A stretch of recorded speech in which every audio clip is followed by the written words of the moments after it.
तो दोस्तों साथ आप सभी का एक और न्यू वीडियो के अंदर में और आज की इस वीडियो में हम लोग स्टार्ट करने जा रहे हैं मार्शल यूनिवर्स का सीजन 7। जी हाँ, आप लोगों को पता होगा कि सीजन 6 को एक ही बार में फटाक से खत्म कर दिया गया, जैसे हम लोगों के सीजन 5 के साथ में भी हुआ था। लेकिन सीजन 6 फुल तबाही भरा था।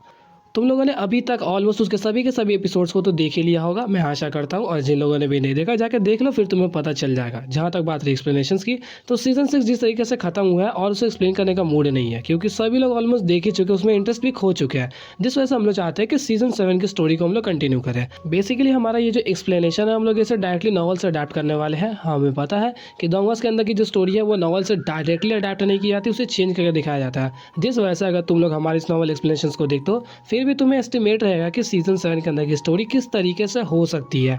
एंड मे बी अगर उसके अंदर मैं थोड़ा सा वो लोग मिर्च मसाला मिला के फिर से दिखाए जैसे कि सीजन 6 में दिखाए, तो बहुत ज़्यादा मज़ा आएगा, क्योंकि सीजन 6 से कोई भी डिसअपॉइंटमेंट नहीं है। इस बारे में हम लोग कभी और बात करेंगे। तो चलिए आज की हम लोग इस सीजन 7 की स्टोरी को शुरू करते हैं। तो जैसे कि हमें सीजन 6 की एंडिंग के दौरान दिखाया गया कि किस तरीके से वहाँ पे लिंडन से पूछा गया कि तू कौन से सेट में जाना चाहता है सुपर सेट के अंदर में। तो लिंडन ने यहाँ पे स्पेशली हम लोगों के दाव सेट को सेलेक्ट किया जस्ट बिकॉज ऑफ वू दाव। एंड लिंडन के इसी सिलेक्शन के साथ में हम लोग का सीजन 6 वहीं पे एंड हो गया। लेकिन एक्चुअली में नॉवल्स के अंदर में जब लिंडन ने यहाँ पे वू दाव को सिलेक्ट कर लिया, उसके बाद ल्यू टोंग के साथ में, यही हमारे वन गेट वाले लीडर के साथ में थोड़ा सा बहस हो जाता है। उस बहस के दौरान वन गेट के जो एल्डर थे उन्होंने कई सारी चीज़ें यहाँ पे सुना दी दाव सेट को। उसने बताया कि तुम इस बारे में ज़्यादा चिंता मत करो कि इन फ्यूचर चल के तुम्हारे जितने भी डिसाइपल्स हैं, हम उन सभी लोगों को अपने वन गेट की तरफ में अट्रैक्ट कर लेंगे, क्योंकि हमें अच्छी तरीके से मालूम है कि दाव सेट कभी भी उन रिसोर्सेज को पूरा नहीं कर पाएंगे जिनसे वो सभी के सभी स्टूडेंट्स अपनी एबिलिटीज़ को फुल पीक तक पहुंचा सके। जब वो देखेंगे कि वन गेट उनसे बेटर है, तो वो खुद पर खुद ही इस चीज़ को छोड़कर चले आएंगे। इसके अलावा ल्यू टोंग ने यहाँ पर वू दाव को ये भी बताया कि हम लोगों के बीच का जो कंपटीशन होता है, जो कि सभी के सभी सुपर सेट्स के डिसाइपल्स के बीच में होता है, तो उस कंपटीशन के अंदर में हमें पता है कि हमारा ही गेट यहाँ पे डोमिनेट करेगा। तुम्हारा वू दाव सेट उसके अंदर में बिल्कुल भी नहीं टिक सकेगा। इन सभी बातों को सुनकर वू दाव एक टाइम के लिए टेंशन में आते हैं, क्योंकि ऑफकोर्स वन गेट जो है वो उनसे बेटर है। जिस वजह से उसके मन में हल्का सा शक तो हो रहा था कि हाँ, इन फ्यूचर इन चीज़ों की पॉसिबिलिटीज़ है।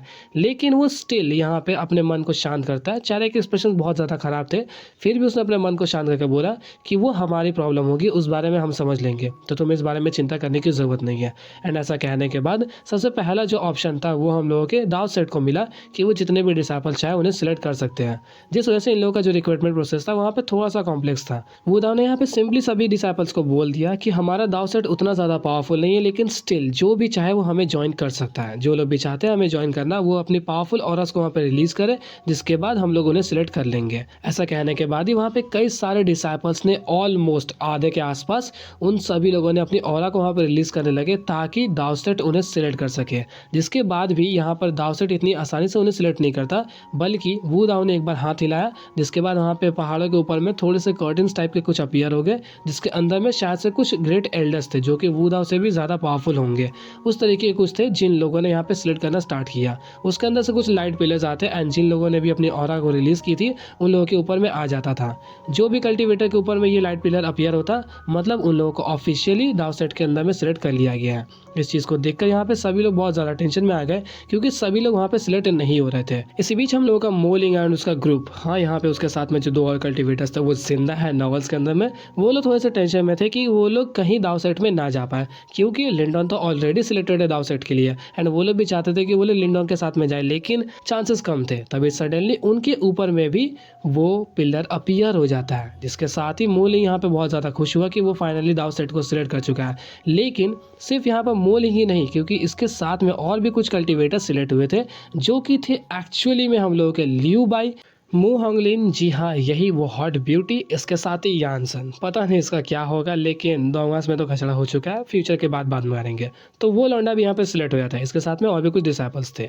जिसके बाद ही यहाँ पे सूर, वो जो कि सिलेक्ट नहीं हुए, वो वहाँ पे बहुत ज़्यादा टेंशन में आ गया एंड वो चिल्लाकर बोलती है हाथ उठाकर ऐसे कि मैं भी दाव सेट में ज्वाइन होना चाहती हूँ। और रीज़न तुम सभी लोगों को पता है कि वो क्यों ज्वाइन होना चाहती है। जिस बीच यहाँ पे जैसे एक लाइट पिलर उसके ऊपर में गिरने वाला था, तभी सडनली वहाँ पर एक पावरफुल अटैक आता है एंड उस लाइट पिलर को हटा देता है।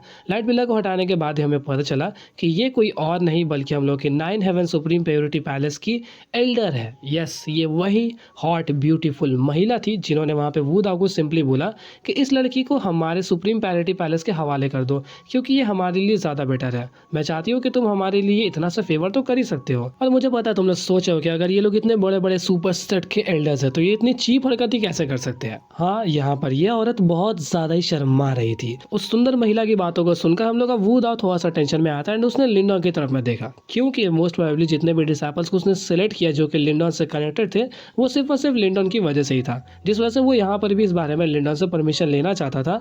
लेकिन तभी सडनली हम लोग उस औरत को दिखाया जाता है जो कि सूरू के सामने आकर ऐसा कहती है कि छोटी बच्ची, ये काफ़ी अच्छी बात है कि तुम अपने लवर के साथ में जाना चाहती हो, लेकिन कल्टीवेशन एक अलग चीज़ होती है एंड उसके साथ में अगर तुम ज़्यादा रहोगे तो हो सकता है कि वो इरिटेटेड फील करे, जिस वजह से तुम दोनों की कल्टीवेशन पे काफ़ी ज़्यादा असर पड़ सकता है। जिस वजह से मैं चाहती हूँ कि तुम सबसे पहले पावरफुल बनो, जिसके बाद ही तुम जाके अपने लवर के दिल को जीत पाओगी और इन फ्यूचर में जाकर तुम उसके साथ में मिल भी सकती हो। ऐसा कहकर उस लड़की ने सूरू को वहाँ पे कन्विंस कर लिया। उस एल्डर की इन बातों को सुनकर यहाँ पे सूरू काफ़ी ज़्यादा शर्मात हो जाती है, लेकिन इसके साथ ही वो कन्विंस भी हो गई, जिस वजह से उसने यहाँ पे इस एल्डर से पूछा कि सिर्फ एक ही शर्त पर कि अगर मेरा भाई सू कोई मेरे साथ में जा सकता है तभी मैं आपके पैलेस को ज्वाइन करूंगी।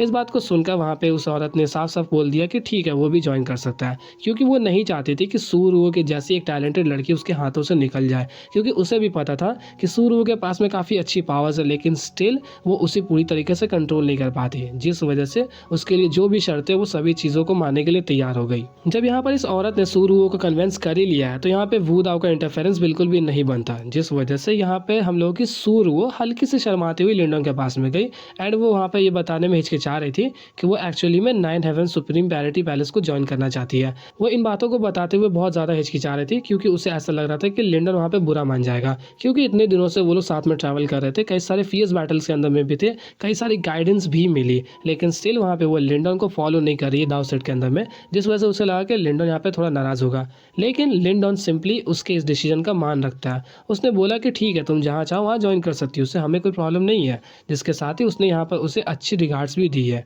इसके साथ ही वहाँ पर हम लोगों का जो लिटिल मार्टिन, हम लोगों को इसके अंदर में थोड़ा सा एरोगेंस टाइप का नजर आता है। लिटिल मार्टिन ने बोला तुम्हें जहाँ जाना है जाओ, उससे कुछ फर्क नहीं पड़ता, बस अच्छे से कल्टीवेट करना, खुद का ध्यान रखना। तुम पिछली बार जिस तरीके से इतना ज़्यादा एरोगेंस होकर कहीं पर भी लड़ झगड़ ले रही थी, ऐसा बिल्कुल भी नहीं हो सकता। सुपर सेट के अंदर में तुम्हें संभल के रहना पड़ेगा और वहाँ पर तुम्हें बचाने के लिए हम लोग भी नहीं होंगे। इस बात को सुनकर वहाँ पे सूरू काफ़ी खुश हो जाती है। उसे पता था कि लिटिल मार्टिन कभी भी पोलाइट वे में उसे कोई भी चीज़ समझाते नहीं है, जिस वजह से इस चीज़ से उसे कुछ खास प्रॉब्लम नहीं होता। लेकिन इस चीज़ को देखकर वो काफ़ी ज़्यादा खुश हुई कि किस तरीके से लिटिल मार्टिन उसकी कदर करते हैं, जिसके साथ वो यहाँ पर हम लोग की वापस उस एल्डर के पास में जा चुकी थी। इसके बाद ही वहाँ पर बाकी सभी सुपर सेट्स को मौका दिया था अपने डिसाइपल्स को सिलेक्ट करने का, जिसके बाद वहाँ पे ऑलमोस्ट सभी लोगों ने सिलेक्ट कर लिया था। एंड जब सभी के सभी डिसाइपल्स वहाँ पर सिलेक्ट हो जाते हैं तो वहाँ पर वू दाओ ने अपने हाथों से कुछ सिंबल्स को क्रिएट किया, जिस वजह से एक स्पेस क्रिएट हो जाता है सभी लोगों को टेलीपोर्ट करने के लिए। ये एक्चुअली में यहाँ पे जितने भी पावरफुल सुपर सेट्स है वो उन सभी डोमेन्स के ऊपर में अपने सील्स को क्रिएट करके रखे हैं, ताकि जितने भी डिसाइपल्स होंगे वो उन्हें डायरेक्टली अपने सेट के अंदर में ट्रांसफर कर सकते थे। एंड ये सील यहाँ से हमेशा हटता नहीं, ये ऐसे ही रहता है। इसे कोई भी पावरफुल एल्डर आके यहाँ पे एक्टिवेट कर सकता है। जहाँ तक बात रही इस डोमेन की, तो ये जो डोमेन था ये अभी भी यहीं पे अनलॉक्ड रहेगा, जिससे सभी कल्टीवेटर्स आ रहे थे, ताकि अगर और भी कुछ कल्टीवेटर्स आएंगे तो उन्हें भी वो लोग यहाँ पे रिक्रूट कर पाए। लेकिन यहाँ पे एक शर्त थी कि जो लोग भी बाद में आएंगे इनके जाने के बाद, उन लोगों को वो सेकेंड मार्क पर रखेंगे, मतलब उनका ओहदा भी कम होगा उनके अपने सेट के अंदर में भी, जिस वजह से ये डोमेन अभी फिलहाल कुछ महीनों तक तो खुला ही रहने वाला है, क्योंकि 100 डायनेस्टीज वॉर इतनी जल्दी खत्म नहीं होता। इसके बाद ही दाव सेट के जितने भी डिसाइपल्स थे वो सभी उसके अंदर में एंटर करने लगे, इंक्लूडिंग हम लोग का लिंडॉन, लिटिल मार्टिन और लिटिल फ्लेम भी। हाँ, तुम लोग सोचो कि इन लोगों को कब सेलेक्ट किया गया। एक्चुअली में लिंडॉन का इंटरफेरेंस इतना ज़्यादा है कि वो किसी को भी सिलेक्ट करवा सकता है, क्योंकि वू दाओ के ऊपर में काफ़ी भारी कर्जा हम लोगों के लिंडॉन ने कर दिया, जिस वजह से वू दाओ लिंडॉन जो बोलेगा वही करेगा। जिसके बाद लिंडॉन जब लास्टली उसके अंदर में एंटर करता है एंड लास्ट डिसाइपल भी एंटर कर गया, तो वो जो फॉर्मेशन था वो वहाँ पर बंद होने वाला था, जिस दौरान लिंडॉन आखिरी बार इस तरफ में देखता है एंड कहता है, ईस्टर्न स्वान रीजन, सुपर सेट्स और लिंकिंग जू, मैं लिंडॉन आ रहा हूँ।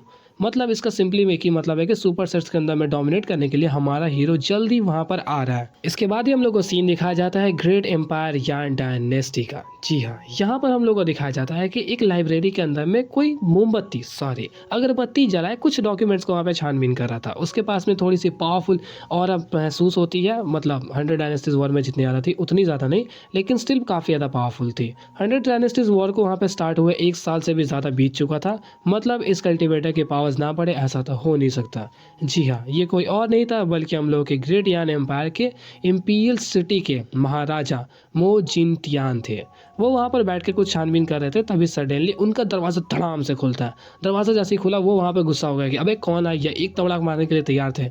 लेकिन तभी जिस आदमी ने उस दरवाजे को खोला था वो कहता है कि 100 डायनेस्टीज वॉर खत्म हो चुका है। जिसके बाद ही यहाँ पर ऑफकोर्स मो जितियान का जो चेहरा था वो पूरी तरीके से ढल गया, गुस्सा था वो पूरी तरीके से शांत हो गया। एंड वो वहाँ पे पूछा कि क्या हुआ, मोलिंग का क्या हुआ। उसी दौरान सर्वेंट ने वहाँ पे रिप्लाई किया कि मोलिंग फाइनली एक सुपर सेट के अंदर में सिलेक्ट हो चुकी है एंड उनका नाम है दाव सेट। जैसे ही दाव सेट का नाम सुनते तो मो जितियान वहाँ पे बहुत ज़्यादा चौंक गए, क्योंकि एक्चुअली में उसे पता था कि ग्रेट ईस्टर्न शुआन रीजन के अंदर में हम लोगों के कई सारे सुपर सेट्स हैं, लेकिन उन सभी में ये जो 8 सुपर सेट्स है वो सबसे ज़्यादा पावरफुल है। इन्हें ग्रेट 8 सुपर सेट्स भी कहा जाता है। मो जितियान यहाँ पे बहुत ज़्यादा खुश हो गया, लेकिन वो अभी भी इस चीज़ को विश्वास नहीं कर पा रहा था कि किस तरीके से मोलिंग इन पावरफुल फ्रैक्शंस के अंदर में ज्वाइन हो पाया। और मो जितियान इन चीज़ों को सुनकर बस चौंक ही रहा था। तभी सडनली यहाँ पे उस सर्वेंट ने यह भी बताया कि सिर्फ मोलिंग ही नहीं बल्कि उसके साथ में हम लोगों के मोशा और दू यून ये दोनों भी ज्वाइन हो चुके हैं। इन सभी चीज़ों को सुनकर वो और भी ज़्यादा चौंक जाता है कि ये सभी लोग एक साथ में डाउट सेक्ट के अंदर में कैसे सिलेक्ट हो सकते हैं। तभी यहाँ पर वो अपने मन में इन चीज़ों को बड़बड़ा ही रहा था, तो वहाँ पर उस सर्वेंट ने बताया कि ये सिर्फ और सिर्फ लिंडन की वजह से हुआ है। इस बात को सुनकर मो जितियान और भी ज़्यादा चौंक गया। तभी वहाँ पर वो पूछता है कि लिंडन वही जो कि लिन क्लैन का मेंबर है। तो सर्वेंट ने वहाँ पर बोला हाँ वही लिंडन, वो एक्चुअली में 100 एम्पायर वॉर का चैंपियन है। और इस बात को सुनकर ना मो जितियान को बिल्कुल भी विश्वास नहीं होता। वो बस अपने सर्वेंट के ऊपर भड़क पड़ा और वो कहता है क्या तुम बकवास कर रहे हो, ऐसा कभी हो भी नहीं सकता। तभी वहाँ पर उस सर्वेंट ने एक पावरफुल बॉल को निकाला जिसके अंदर में थोड़ी सी वन एनर्जीज थी एंड वो सीधा उस मैजेस्टी की तरफ में बढ़ा देता है एंड कहता है कि ये हम लोगों के दाव सेट से आया है और ये एक मैसेज है जो कि बता रहा है कि ये सभी चीज़ें हो चुकी है। जब उसने पर्सनली उस वन बॉल को अपनी तरफ में लिया तो उसके अंदर में जो पावर थी उसको फील करने के बाद ही वो इस चीज़ पे कंफर्म हो पाया कि ये एक्चुअली में सच बात है। जिसके बाद वो समझ चुका था कि लिन क्लैन ने एक ऐसे पावरफुल पावर हाउस को यहाँ पे प्रोड्यूस कर दिया है जो कि इन फ्यूचर चल के लिन क्लैन को प्रॉस्पेरिटी की तरफ में नहीं बल्कि पीक पावरफुल कल्टीवेशन की तरफ में लेके जा रही है। वो दिन दूर नहीं है कि इन फ्यूचर चल के लिन क्लैन सबसे ज़्यादा पावरफुल क्लैन बन जाएगा पूरे ग्रेट यान डायनेस्टी के अंदर में। इसके साथ ही वो दिन दूर नहीं है कि वो मो जितियान को भी पीछे कर दे। जिसके साथ ही उसने यहाँ पे उस सर्वेंट को बोला कि मैंने हाल फिलहाल में सुना था कि वांग फैमिली और लिन फैमिली के बीच में छोटा सा लफड़ा चल रहा है, तो उस चीज़ को जल्द से जल्द सल्टा दो और जाके वांग फैमिली को बोल दो कि अगर आइंदा से लिन फैमिली को वहाँ पे परेशान किए तो उन्हें एम्परर का गुस्सा सहना पड़ेगा। इसके साथ ही उसने यहाँ पर यह भी बोला कि ये बात सभी लोगों को बता दो कि अगर कोई भी आपसे लिन फैमिली को यहाँ पे परेशान करती है तो हम बिल्कुल भी पीछे नहीं रहेंगे। और जब बात हमारे ग्रेट यान एम्पायर के अंदर पहुंच ही चुकी है तो लिन क्लैन के पास में ना पूछे ऐसा बिल्कुल नहीं हो सकता। इसी बीच हम लोगों को सीन दिखाया जाता है एक बड़े से हॉलवे का जहाँ पे सभी के सभी एल्डर्स बैठ के मीटिंग करते थे। इसी के अंदर हम लोग का लिन यान यानी कि जो हम लोग का लिन क्लैन का एल्डर है वो बैठ के बस टेंशन में था कि वांग फैमिली के साथ में जो झगड़ा हो रहा है उसको कैसे सल्टाया जाए। जिस बीच वहाँ पर एक सर्वेंट आके बताता है कि एक्चुअली में यहाँ पर 100 डायनेस्टीज वॉर के अंदर में क्या हुआ एंड वो यहाँ पर काफ़ी ज़्यादा घुमा फिरा के बोल रहा था। यहाँ पर सभी लोग काफ़ी ज़्यादा ऑलरेडी टेंशन में बैठे हुए थे वांग फैमिली को लेकर। वो वहाँ पर आके उन सभी लोगों के सामने हंसने लगता है। हंसते हुए यहाँ पर सभी लोगों को ऐसा लग रहा था कि शायद से वांग फैमिली ने फिर से हमला कर दिया जिस वजह से ये पागल हो गया। जिस बीच यहाँ पर ये फाइनली बोल पड़ता है कि 100 डायनेस्टीज वॉर जो है वो पूरी तरीके से खत्म हो चुकी है। इस बात को सुनकर वो लोग बहुत ज़्यादा चौंक गए। वांग फैमिली की जो टेंशन थी वो बिल्कुल दिमाग से उतर ही गई। पहले उन्हें जानना है कि 100 डायनेस्टीज वॉर के अंदर में हुआ क्या। जिसके बाद उसने यहाँ पर बताया कि फाइनली लिन क्लैन के एक कल्टिवेटर ने वो चीज़ कर दिखाया जो कि लिन फैमिली के अंदर में अब तक कोई नहीं कर पाया। इस बात को सुनकर यहाँ पे सभी लोग बहुत ज़्यादा चौंक गए क्योंकि वो लोग अंदाज़ा लगा सकते थे कि ये किस बारे में बात कर रहा है, एक्चुअली में एक सुपर सेट को ज्वाइन करने के बारे में। इस बात को सुनकर सब लोग वहाँ पे बहुत ज़्यादा खुश हो गए और वहाँ पर जितने भी मेंबर्स अवेलेबल थे वो लोग अपने में बात करने लगे कि ये ऑफकोर्स हम लोग का लिंग लांतियानी होगा क्योंकि वही हम लोगों के लिंक क्लैन का सबसे पावरफुल कल्टिवेटर है। एंड कई लोग इस बात पर राजी भी हो रहे थे। तभी सडनली वहाँ पे कुछ ऐसे कल्टिवेटर्स भी थे जो कि कह रहे थे कि लिंडन भी उससे कुछ कम नहीं है, लिंडन के भी चांसेस है इस 100 डायनेस्टीज वॉर के अंदर में एक सुपर सेट को ज्वाइन करने का। इन लोगों के बीच में ये बहस चली रही थी, तभी वहाँ पे ग्रेट एल्डर लिन यान ने पूछा कि कौन है वो जो कि एक सुपर सेट को ज्वाइन किया। तो इस बात को सुनकर वहाँ पे उस कल्टीवेटर ने रिप्लाई किया कि वो कोई और नहीं बल्कि हम लोग का लिंडॉन है। इस बात को सुनकर वो जो लिन यान था यानी कि लिन फैमिली का पूरा एल्डर वो बहुत ज़्यादा चौंक गया, क्योंकि बस एक सिंपल सा ब्रांच फैमिली का मेंबर एक सुपर सेट को ज्वाइन कर दिया, बहुत ज़्यादा चौंकाने वाली बात थी। इसके साथ ही उसने यहाँ पर एक और बम फोड़ दिया, ये कहकर कि पूरे 100 डायनेस्टीज वॉर का कोई और नहीं बल्कि एक लौता लिंडॉन चैंपियन बन चुका है। सो इसके मॉम डैड का रिएक्शन हम लोग नेक्स्ट वीडियो में जानेंगे। आज के इस वीडियो को हम लोग यहीं पे एंड करते हैं। आई होप कि आप लोगों को वीडियो अच्छी लगेगी। और हाँ, इसके मॉम डैड के बीच में उल्टा बहस हो जाता है, वो लोग खुश नहीं होते इस चीज़ को सुनकर। तो मैं नेक्स्ट वीडियो में पता चल जाएगा। नेक्स्ट वीडियो का वेट करो, जल्द से जल्द अपलोड हो जाएगा। तो मिलते हैं आपसे नेक्स्ट वीडियो में, तब तक के लिए गुड बाय।